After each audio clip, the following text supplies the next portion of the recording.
jour que le patron dormait devant la porte, vers midi, le lavoir se trouva dépeuplé.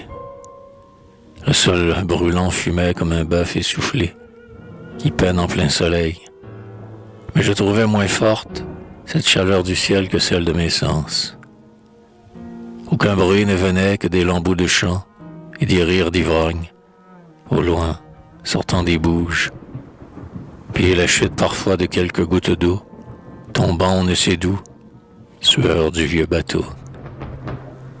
Or ses lèvres brillaient comme des charbons rouges, d'où jaillirent soudain des crises de baisers, ainsi que d'un brasier partent des étincelles, jusqu'à l'affaissement de nos deux corps brisés.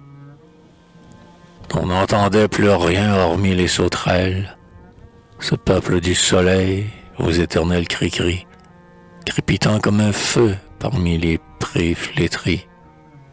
Et nous nous regardions, étonnés, immobiles, si pâles tous les deux que nous nous faisions peur.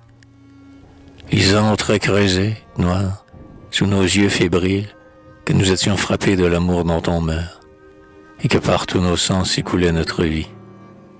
Nous nous sommes quittés en nous disant tout bas qu'au bord de l'eau, le soir, nous ne viendrions pas.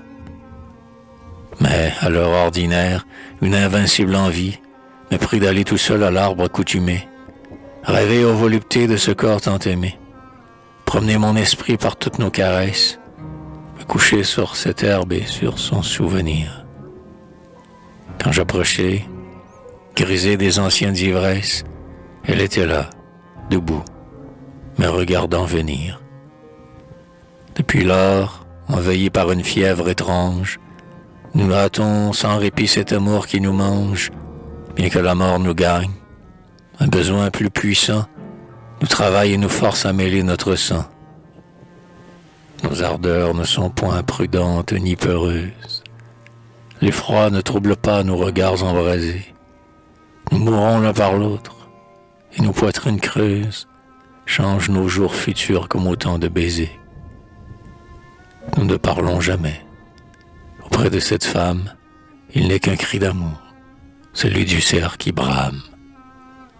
Ma peau garde sans fin le frisson de sa peau, qui m'emplit d'un désir toujours âpre et nouveau. Et si ma bouche a soif, ce n'est que de sa bouche. Mon ardeur s'exaspère et ma force s'abat dans cet accouplement mortel comme un combat.